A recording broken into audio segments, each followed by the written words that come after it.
നീ എന്റെ വീട്ടിലാ നിൽക്കുന്ന ഓർമ്മ വേണം. ഇവിടെ നിന്ന് ഒച്ചയെടുത്താലുണ്ടല്ലോ പിന്നെ നീ പുറലോകം കാണില്ല. ചേച്ചി ഭയങ്കര സീരിയസ് ആയിട്ടാണല്ലോ ഇത് എടുത്തിരിക്കുന്നത്.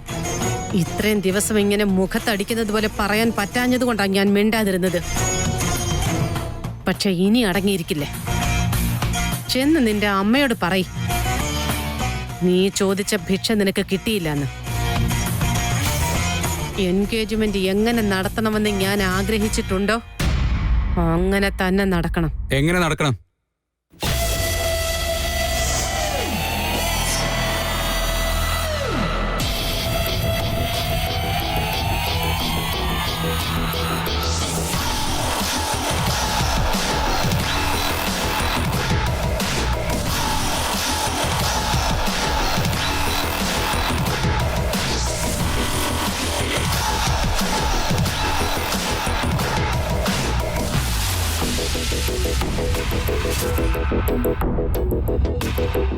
ഇവൻ ഓഫീസിൽ പോയെന്ന് പറഞ്ഞിട്ട് ഇത്ര പെട്ടെന്ന് ഇവിടുന്ന് പ്രത്യക്ഷപ്പെട്ടത്?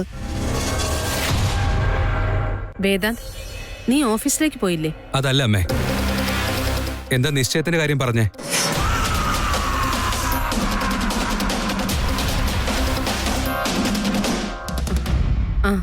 അല്ല, നമ്മൾ എന്ത് ഡിമാൻഡാ പറഞ്ഞേ? നിശ്ചയം അവർക്ക് പറ്റുന്ന രീതിയിൽ അവർ നടത്തട്ടെ. അത് പെണ്ണു വീട്ടുകാരുടെ അവകാശമല്ലേ? പെണ്ണിന്റെ വീട്ടുകാർ തന്നെ നടത്തുന്നത്. പിന്നെന്താ പറഞ്ഞേ? അമ്മ പറഞ്ഞ രീതിയിൽ തന്നെ അത് നടത്തണമെന്ന് ഞാൻ മുമ്പേ പറഞ്ഞില്ലേ അമ്മേ? അവർക്ക് എങ്ങനെ പറ്റുമോ അതുപോലെ നടത്തട്ടെ. അങ്ങനെയല്ല വേദാന്ത്, അതെന്താണെന്ന് വെച്ചാ. അമ്മേ, 1 സെക്കൻഡ് പ്ലീസ്. നീ പറ അമൂല്യ, എന്താ കാര്യം? അമ്മ എന്താ നിന്നോട് നിശ്ചയത്തെ പറ്റി സംസാരിച്ചത്? നിശ്ചയം നടത്തുന്ന ചെലവ് 2 വീട്ടുകാരും കൂടി ചെയ്യാനാ പറഞ്ഞിരുന്നത്. അതിലൊരു കൂട്ടർക്ക് 12 ലക്ഷം രൂപ വരും. അത്രയും ക്യാഷൊന്നും ചെലവാക്കാൻ എന്റെ അച്ഛന്റെ കയ്യിലില്ല. 12 ലക്ഷോ? അമ്മേ, ഈ കേട്ട സത്യമാണോ? സത്യമാണ് വേദാന്തേ, അന്ന് സംസാരിച്ച കാര്യം ഇത് തന്നെയാ. അതെങ്ങനെ സാധിക്കും അച്ഛാ? എക്സ്പെക്ടേഷൻ ഒരു ലിമിറ്റ് ഇല്ലേ? അയ്യോ, ലിമിറ്റ് വെച്ചത് കൊണ്ടാ ഇത്രയും തന്നെ കുറച്ചത്. നിന്റെ സ്റ്റാറ്റസ്, നിന്റെ ഫ്രണ്ട്സ്, നിന്റെ കൊളീഗ്സ് അതൊക്കെ മാറ്റി വെക്കാതിരുന്നതുകൊണ്ടാ ഇത്രയധികം ചെലവ് കൂടിയെന്ന് ഒന്ന് മനസ്സിലാക്കിയാ കൊള്ളാം. നിങ്ങളൊന്നും മിണ്ടായിരിക്കുന്നുണ്ടോ? അമ്മേ, ഈ കാര്യത്തെപ്പറ്റി സംസാരിക്കുമ്പോ അമ്മ അവിടെ ഉണ്ടായിരുന്നില്ലേ? എന്നിട്ട് ഇവരോട് ഇങ്ങനൊരു കണ്ടീഷൻ വെക്കുമെന്ന് ഞാൻ സ്വപ്നത്തിൽ വിചാരിച്ചില്ലമ്മേ. ഞാൻ അമ്മയെ പറ്റി ഇങ്ങനെയല്ല വിചാരിച്ചത്. എനിക്ക് ഈ ലോകത്തിൽ എവിടെ പോകുന്നതിനേക്കാളും ആശ്വാസം കിട്ടുന്നത് ഈ വീട്ടിലേക്ക് വരുമ്പോഴാ. അതെന്താണെന്നറിയോ അമ്മേ? എന്റെ അമ്മ ഇവിടെ ഉള്ളോണ്ട്. ഞങ്ങളെ പഠിപ്പിച്ച് വളർത്തി വലുതാക്കിയ എന്റെ അമ്മയ്ക്ക് മറ്റാരെക്കാളും നല്ല തീരുമാനം എടുക്കാനുള്ള കഴിവുണ്ട്. ഇന്ന് ഈ വേദാന്ത് മേനോൻ എവിടെയെങ്കിലും എത്തിയിട്ടുണ്ടെങ്കിൽ എന്റെ ആ വളർച്ചയ്ക്ക് കാരണക്കാരി എന്റെ അമ്മ മാത്രമാ. ഞാൻ ഓഫീസിലേക്ക് ഇറങ്ങുന്നതിന് മുൻപ് ആരെയാ കണി കാണാറമ്മേ? എന്റെ അമ്മയല്ലേ?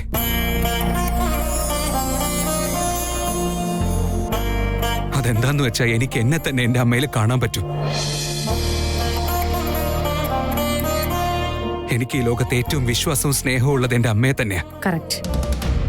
ഒരമ്മയ്ക്ക് മകനോട് എത്രത്തോളം സ്നേഹം ഉണ്ടായിരിക്കുമോ അതുപോലെ ആ മകനെക്കുറിച്ച് അഭിമാനവും ഉണ്ടായിരിക്കും. അതൊക്കെ മനസ്സിൽ വെച്ചുകൊണ്ടാണ് ഞാൻ ഇങ്ങനൊരു തീരുമാനമെടുത്തത്. പ്രത്യേകിച്ചും വേദാന്തിന്റെ അനിയന്റെ കല്യാണമാകുമ്പോ. വിക്കിയുടെ കല്യാണം നമ്മൾ പറഞ്ഞ പോലെ തന്നെ നടക്കും അമ്മേ.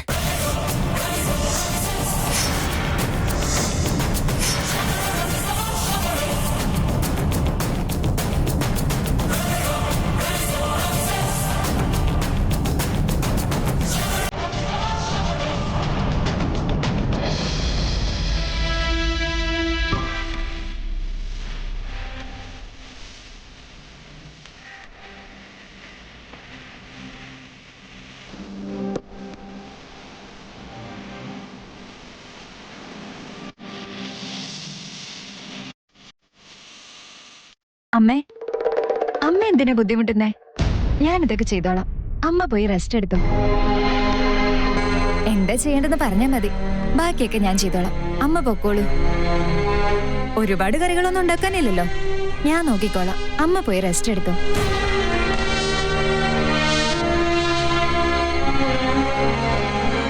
അമ്മേ, കുഴപ്പമില്ല, പൊയ്ക്കോളൂ. ഞാൻ നോക്കിക്കോളാം.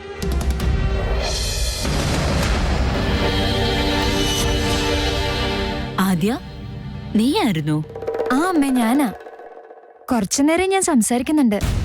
അമ്മ എന്താ വല്ലാതിരിക്കുന്നെ? സുഖമില്ല അമ്മയ്ക്ക്? അതെ ആദ്യ, എന്തോ സുഖമില്ലാത്ത പോലെ തോന്നുന്നു. നീ പറഞ്ഞൊന്നും ഞാൻ കേട്ടതേയില്ല. മനസ്സ് മറ്റെവിടെയോ ആണ്. എന്താ ഇത്ര ടെൻഷനാവാൻ? ശാരികയുടെ കാര്യം ഞാൻ ഓർത്തിട്ടാണോ? സെക്കൻഡ് ആയിട്ട് ഒരു തോട്ടേ വരാൻ പാടില്ല. വേദാന്തിന്റെ അടുത്ത് നിന്ന് ഫിസിക്കൽ ഹറാസ്മെന്റ് ആവുന്നുണ്ട് എന്ന് മാത്രമല്ലേ പറഞ്ഞുള്ളൂ. അമ്മേ, വീണ്ടും എന്താ ചിന്തിച്ചിരിക്കുന്നത്? എന്താ പറ്റിയത്?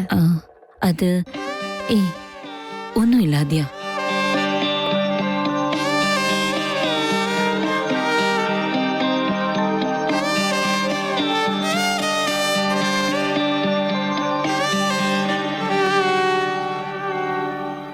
അമ്മ ഒരിക്കലും ഇങ്ങനെ പെരുമാറുന്ന ആളല്ലല്ലോ. എന്തു പറ്റി അമ്മയ്ക്ക്?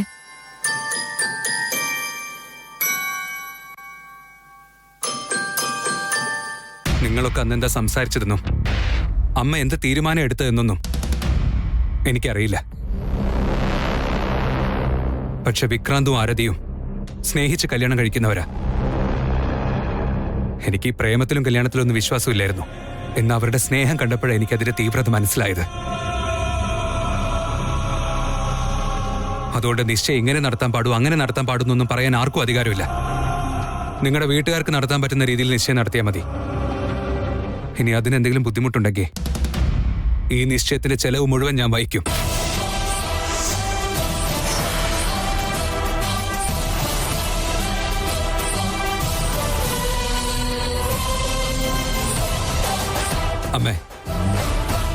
അമ്മയെ അപമാനിക്കാനൊന്നുമല്ല ഞാൻ ഈ പറയുന്നത്. നമ്മുടെ ആദ്യ സിദ്ധാർത്ഥന്റെ വീട്ടിൽ എത്ര സന്തോഷമായിട്ടിരിക്കണം നമ്മൾ ആഗ്രഹിക്കുന്നുവോ അതുപോലെ തന്നെ ഇവരും ആരത് ഈ വീട്ടിൽ വന്ന് സുഖമായി ജീവിക്കണമെന്ന് വിചാരിക്കുന്നത്.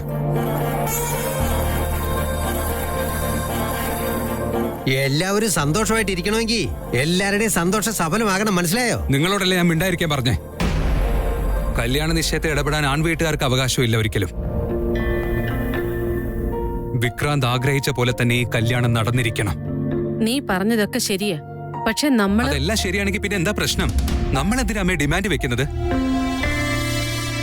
മറ്റുള്ളവരുടെ മുന്നിൽ ആർഭാടം കാണിക്കാൻ വേണ്ടി കടം വാങ്ങിച്ച് കല്യാണം കഴിക്കുന്നതിലൊന്നും ഒരു കാര്യവുമില്ല അമ്മേ. ഒരു 100,000 ആൾക്കാരെ കല്യാണത്തിന് വിളിച്ച് ഇതൊക്കെ കാണിച്ചെന്ന് വെച്ച് കല്യാണം കഴിക്കുന്നവർ സന്തോഷമായി ജീവിക്കണമെന്നൊന്നുമില്ല. ആരതിയുടെ വീട്ടുകാർ നമ്മുടെ ബന്ധുക്കളാവാൻ പോകുന്നവരാ. ഫ്യൂച്ചറിൽ എന്തെങ്കിലും ആപത്ത് വരുന്ന സമയത്ത് നമുക്ക് അവരൊക്കെ ഉണ്ടാവും.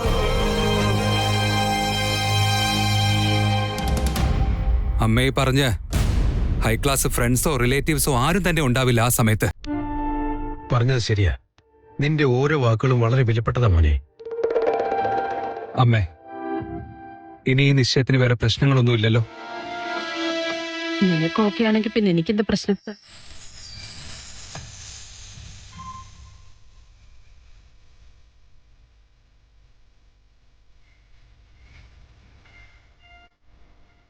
വാ മൂല്യ, പോവാ.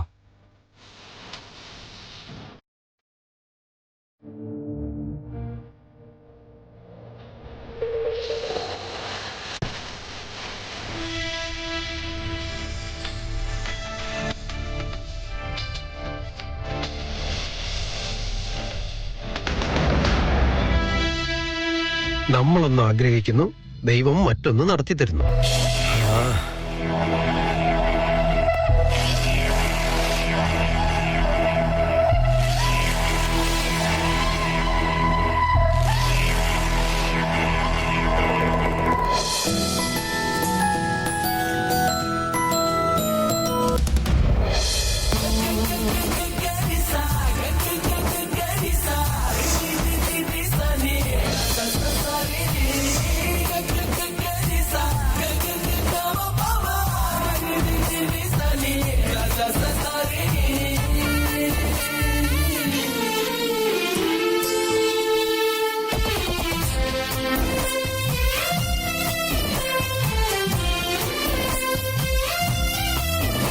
Are you okay?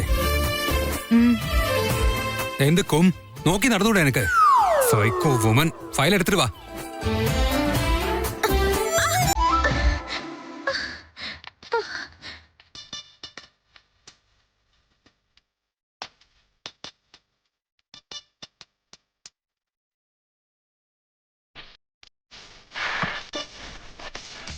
നീ എന്താടി ഞൊണ്ടി ഞൊണ്ടി വരുന്നേ? വേഗം നടന്നൂടെ എനിക്ക്? കാലൊളിക്കാലേ ആരായാലും ഇങ്ങനെ നടക്കും. അയ്യേ അയ്യേ, താഴെട് താഴെട്. ഒന്ന് മിണ്ടാതിരിക്കെ, എന്റെ ചെരുപ്പ് പൊട്ടിപ്പോയി. നീ എന്തായാലും ചെയ്തേ? കാലെങ്ങനെ ഒളിക്കേ? ആരെങ്കിലും മനഃപൂർവ്വം ചെയ്യോ? ഞാൻ നിന്റെ പുറകെ ഓടി വന്ന സമയത്ത് പടിയിൽ കാല് തെറ്റി വീഴാൻ പോയില്ലേ, അപ്പോഴാ എന്റെ കാലൊളിക്ക് പോയത്. നീ കാറാണെങ്കിൽ ഇത്രയും ദൂരെ കൊണ്ടിട്ടിരിക്കല്ലേ? ഇത് ബസ് റൂട്ടാണ്, റോഡൊക്കെ ബ്ലോക്ക് ആയി പോവും. അതോടെ ഞാൻ ഇവിടെ കൊണ്ടിട്ടെ. നിന്റെ മുഖത്ത് കണ്ണില്ലേ? ഒന്ന് നോക്കി നടന്നൂടെ? എന്തിനാ സർക്കസ് കാണിക്കാൻ പോയത്? നിനക്ക് അല്ലേലും പെണ്ണെന്ന വർഗത്തിനെ ഇഷ്ടമല്ല. ഒരുപക്ഷെ എങ്ങാനും വീഴുവാണെങ്കിൽ വീഴുന്ന കണ്ട് നീ നിക്കില്ലേ? ആ പേടിയില് സെൽഫ് ഡിഫൻസ് മോഡ് ഓൺ ആയി പോയതാ. ഇങ്ങനെയുള്ള നോൺസെൻസ് അല്ലാതെ നിന്റെ വായിന്ന് എന്തെങ്കിലും വേറെ വരുമോ? ശരി, ഇവിടെ നിക്ക്, ഞാൻ കാർ എടുത്തിട്ട് വരാം. അത് കുഴപ്പമില്ല, ഞാൻ നടന്നു തന്നെ വന്നോളാം. Irritating idiot. ഇവക്ക് എപ്പോ നോക്കിയാലും എന്തെങ്കിലും പ്രശ്നം കാണും. എടി എടി എടി എടിക്ക് എടിക്ക്. അയ്യോ പറ്റുന്നില്ല, 180 ഡിഗ്രി കൂടുതൽ ട്വിസ്റ്റ് ആയെന്നാ തോന്നുന്നേ. നന്നായി വേദനിക്കുന്നു. വീട് ഏതാ, ഓഫീസ് ഏതാ, റോഡ് ഏതാ എന്നൊന്നും നിനക്ക് അറിയില്ല അല്ലടി? ആൾക്കാർ നോക്കുന്നു. നിന്റെ ഡ്രാമ മതിയാക്കി എണീക്ക്, എണിച്ചു പാടി. എനിക്ക് വേദനിക്കുന്നില്ലെങ്കിൽ പിന്നെ ഇങ്ങനെ റോഡിൽ കുത്തിയിരിക്കേണ്ട കാര്യം എനിക്കുണ്ടോ? നിന്നെ വെച്ച് ആരെങ്കിലും ഡ്രാമ കമ്പനി ഓപ്പൺ ചെയ്യാൻ വേണ്ടത്. നിന്റെ ഓവർ ആക്ടിങ് കാണാൻ ആളുകൾ അങ്ങോട്ട് ഓടിക്കൂടും. അവർക്ക് നല്ല പ്രോഫിറ്റ് ആയിരിക്കും. നീ ഇതൊക്കെ പറയുന്ന എനിക്കറിയാം. എഴുന്നേക്കാൻ പറ്റില്ല എന്ന് പറഞ്ഞിരിക്കുമ്പോ ഒന്ന് സഹായിക്കാനെങ്കിലും പാടില്ലേ? നമ്മുടെ നാട്ടുകാർക്കാണെങ്കിൽ അവരുടെ ജോലി നോക്കാൻ പോലും സമയമില്ല. അങ്ങനെയുള്ളപ്പോ ദ ഗ്രേറ്റ് വേദാന്ത് മേനോൻ എന്താ ചെയ്യുന്നതെന്ന് ആർക്കും നോക്കാൻ സമയമില്ല. ഒന്ന് സഹായിക്കേ.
ഇങ്ങനെ കൊണ്ടുപോകുമ്പോ ആൾക്കാരൊന്നും ശ്രദ്ധിക്കില്ലേ? അവര് നോക്കുന്നുള്ള പേടിയും തോന്നില്ലേ? നീ ഞൊണ്ടി ഞൊണ്ടി വരുമ്പോഴേക്കും അന്നത്തെ പോലെ രാത്രിയായി നമ്മൾ ഓഫീസിൽ സ്റ്റക്കായി നിൽക്കേണ്ടി വരും.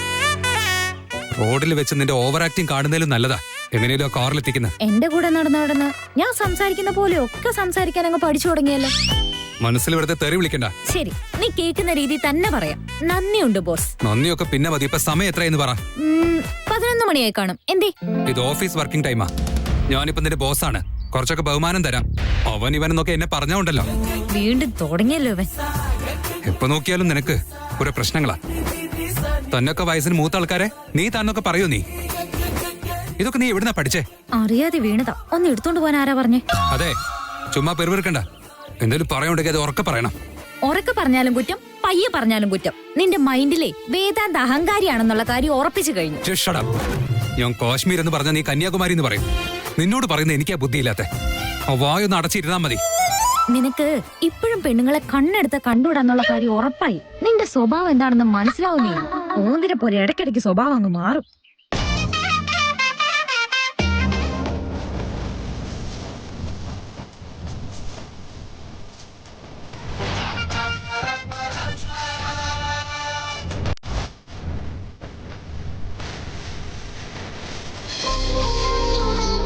ചേച്ചി, അച്ഛനും അമ്മയും എങ്ങനെയാ ചേച്ചി 12 ലക്ഷം കണ്ടെത്തുന്നേ? അതെനിക്കും അറിയില്ല മോളെ. അത്രയും പൈസ അതെങ്ങനെ ഉണ്ടാക്കാനാ? ഞാൻ ചോദിച്ചത് അച്ഛനും അമ്മയും എങ്ങനെ അഡ്ജസ്റ്റ് ചെയ്യുമെന്നാ, നീ അല്ല. എടി വായടി, ഞാനും അച്ഛന്റെ അമ്മയുടെ കാര്യമോ പറഞ്ഞേ. ഏയ് മര്യാദക്ക് സംസാരിക്കേ. എന്നെ ഇനിയും ഡ്രാമയ്ക്കൊന്ന് വിളിച്ചാലുണ്ടല്ലോ എന്റെ സ്വഭാവം മാറും. നിനക്ക് എന്നെ വിളിക്കുമ്പോ കുഴപ്പമില്ല അല്ലേ? ഞാൻ നിന്നെ വിളിച്ചാൽ നിനക്ക് പ്രശ്നം. അതെ, ഞാൻ നിന്നെ ഇനി അങ്ങനെ ഒക്കെ പറയും, ഒരു മാറ്റം ഉണ്ടാവില്ല. നീ എന്നെ ഡ്രാമയ്ക്കൊന്ന് വിളിക്കാൻ പാടില്ല.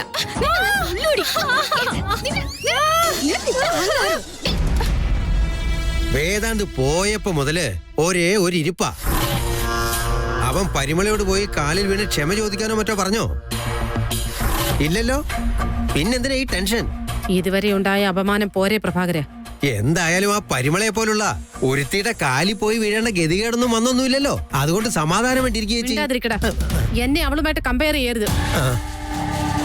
അതിനേക്കാളും വലിയ ഗതികേടാ എനിക്കിപ്പോ വന്നിരിക്കുന്നത്. ഞാൻ ഈ ഫാമിലി പൊളിറ്റിക്സിലെ ഉണ്ടല്ലോ, സെന്റിമെന്റ്സും ഇമോഷൻസും ഒക്കെ മനസ്സിലാക്കാൻ കഴിഞ്ഞിരുന്നെങ്കിൽ ഞാനിത് സുഖമായിട്ട് ഹാൻഡിൽ ചെയ്തേനെ. പക്ഷേ എനിക്കിത് അങ്ങോട്ട് മനസ്സിലാക്കാൻ പറ്റുന്നില്ലല്ലോ. വേദാന്തി എത്രയും കാലമായിട്ട് എന്നോട് എതിർത്ത് സംസാരിച്ചിട്ടില്ലേ? ഞാനൊരു വര വരച്ച അവിടെ നിൽക്കുമായിരുന്നു. അവനൊരു ഡ്രസ്സ് ധരിക്കണമെങ്കിലും അത് എന്നോട് ചോദിക്കുമായിരുന്നു. എങ്ങോട്ട് പോകണ്ട, ഇന്ന് എന്റെ കൂടെ ഇരിക്കാൻ പറഞ്ഞ അവൻ എവിടേക്കും പോവില്ലായിരുന്നു.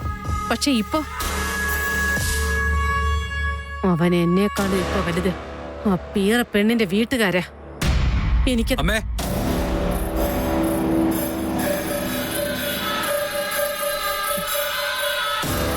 അമ്മേ.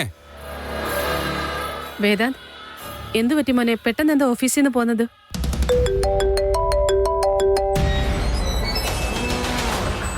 ഒരു ഇമ്പോർട്ടന്റ് കാര്യമുണ്ട്, അതാ വേഗം വന്നേ.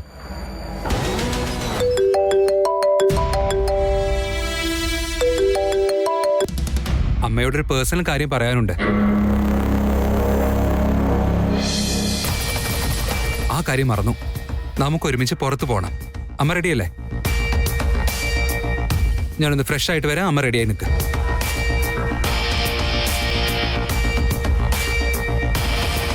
അപ്രതീക്ഷിതമായൊക്കെ വരാൻ തുടങ്ങിയല്ലോ. ഇപ്പൊ എവിടേക്ക് കൊണ്ടുപോകാനായിരിക്കും വന്നത്?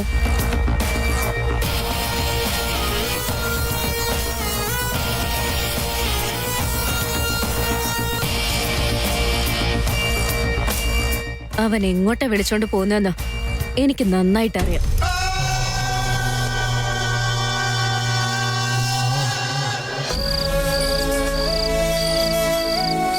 അച്ഛൻ എന്തെങ്കിലും ചെയ്യാമെന്ന് പറഞ്ഞിട്ടുണ്ടല്ലോ, പിന്നെ എന്തിനാ ഇങ്ങനെ ടെൻഷൻ ആവുന്നേ? എന്താടി, എന്തോ ടെൻഷനാണെന്നുള്ള കാര്യമൊക്കെ പറയുന്ന കേട്ടല്ലോ. എന്താ കാര്യം ചേച്ചി? അമ്മ, അവസാന നിമിഷം വന്ന് വിക്കിയുടെ വീട്ടുകാർ ഇങ്ങനെയെല്ലാം പെരുമാറുന്നു ഞാൻ ഒരിക്കലും വിചാരിച്ചില്ല. അച്ഛനും അമ്മയും നമ്മളിൽ നിന്നെല്ലാം മറച്ചു വെച്ചിരിക്കുക. ഇത്രയും ആർഭാടായിട്ട് വിവാഹ നിശ്ചയം നടത്താനുള്ള കാശൊന്നും അച്ഛന്റെ അമ്മയുടെയും കയ്യിലില്ല.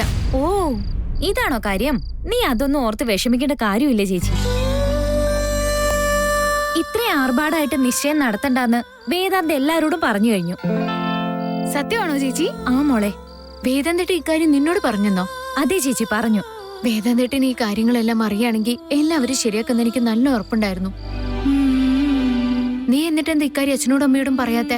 അച്ഛനും അമ്മയും അവരുടെ വീട്ടിൽ പോയി വന്നപ്പോ ഒരുപാട് വിഷമിച്ച അവര് വന്നത്. ഇപ്പൊ ഈ കാര്യം അവരോട് പറയണ്ടല്ലോന്ന് ഓർത്താ. അറിയേണ്ട സമയത്ത് അവരെ അറിഞ്ഞോട്ടെന്ന് കരുതിയാ ഞാനിപ്പോ ഒന്നും പറയാത്തെ.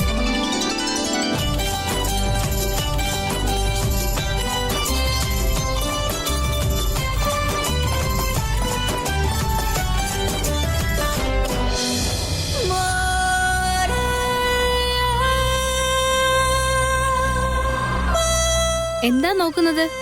നിനക്ക് മനസ്സിലാവില്ല, മിണ്ടാതിരി. എന്റെ വീട്ടിലെ എല്ലാ കാര്യം എനിക്ക് നന്നായിട്ട് അറിയാം. എല്ലാരും കൂടി എന്റെ അടുത്ത് എന്തിനാ ദേഷ്യം കാണിക്കുന്നത്? ചെയ്യുന്നത് മാത്രമേ തിരിച്ചു കിട്ടുള്ളൂ. എന്നോട് ദേഷ്യപ്പെട്ടു, അതുകൊണ്ട് ഞാനും ദേഷ്യപ്പെട്ടു.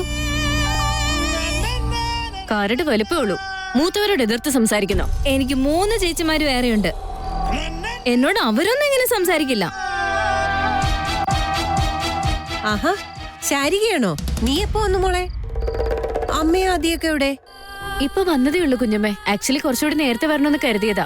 ശാരികേ, നിന്റെ അമ്മ വരാത്തതൊക്കെ പോട്ടെ, ചെലപ്പോ നിന്നെയും വിടത്തില്ലെന്നാ ഞാൻ ഓർത്തേ. എന്തായാലും നീയെങ്കിലും വന്നല്ലോ. വേറെ ആരും വന്നില്ലേ കുഞ്ഞമ്മേ? മറ്റാരോ? നീ ആരെ പറ്റിയാ ചോദിച്ചത്? ഞങ്ങളെ പറ്റി.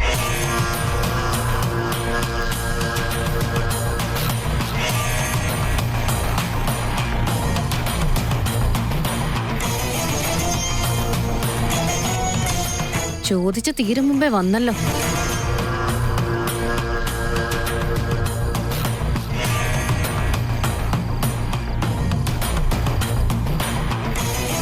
എത്തിയോ? വരൂ വരൂ, ഇരിക്കൂ. ആ ഇരിക്ക.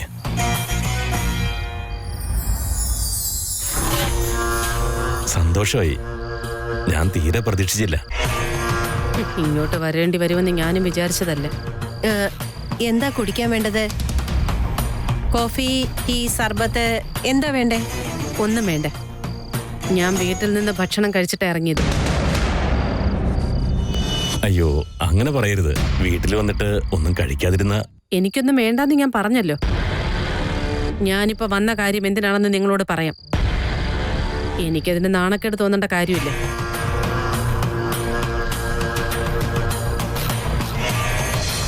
ഞാൻ ആ കാര്യം നേരിട്ട് പറയാം.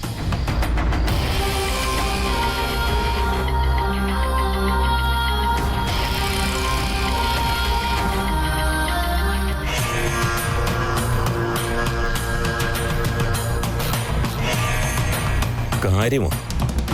മനസ്സിലായില്ല. ഞങ്ങളൊരു കാര്യം സംസാരിക്കാനാണ് ഈ രാത്രി വന്നത്. ഈ സമയത്ത് ശരിയല്ല, പക്ഷെ അത് സംസാരിച്ചേ പറ്റൂ.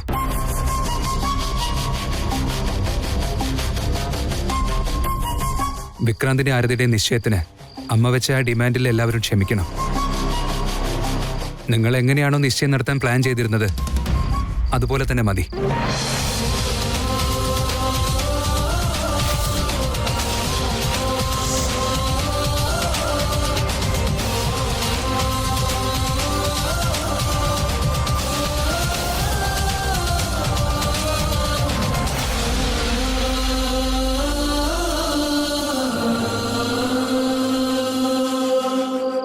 മോനെ, പെട്ടെന്നെന്താ ഇങ്ങനെ?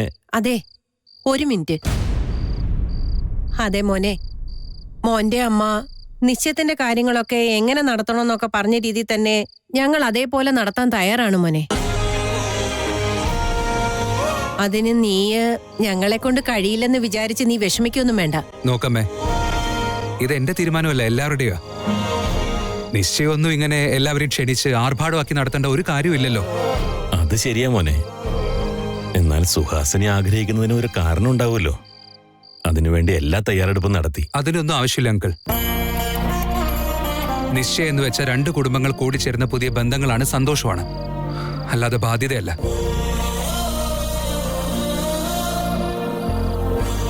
രണ്ടുപേരും ഇഷ്ടപ്പെട്ട് കല്യാണം കഴിക്കുമ്പോ അവരുടെ സന്തോഷത്തിനല്ലേ നമ്മൾ പ്രാധാന്യം കൊടുക്കേണ്ടത്. അവരുടെ സ്നേഹത്തെ നമ്മൾ അംഗീകരിച്ച സ്ഥിതിക്ക് ഇനി അവരുടെ നിശ്ചയവും കല്യാണവും അതെല്ലാം ഭംഗിയാക്കേണ്ടത് നമ്മളെ ഉത്തരവാദിത്വമാണ്.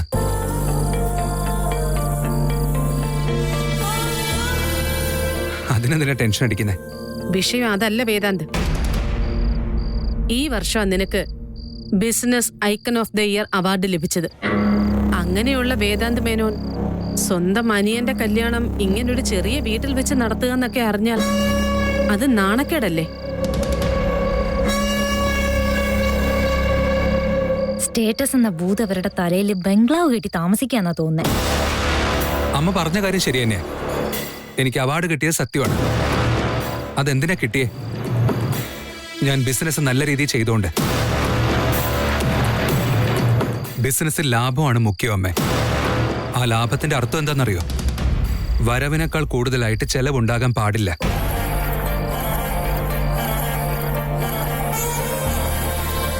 ഇനി അവാർഡ് എന്തിനാ കിട്ടിയെന്നറിയോ? ജസ്റ്റ് ഒന്ന് അഭിനന്ദിക്കാൻ വേണ്ടി മാത്രം. അടുത്ത വർഷം അത് വേറെ ആൾക്ക് കിട്ടും.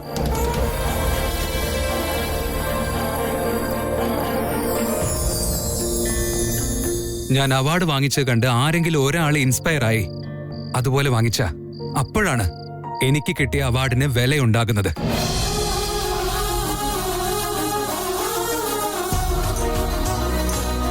ചേട്ടൻ പറയുന്നത് കേൾക്കുമ്പോ ഏതൊരാളും തീരുമാനം മാറ്റും.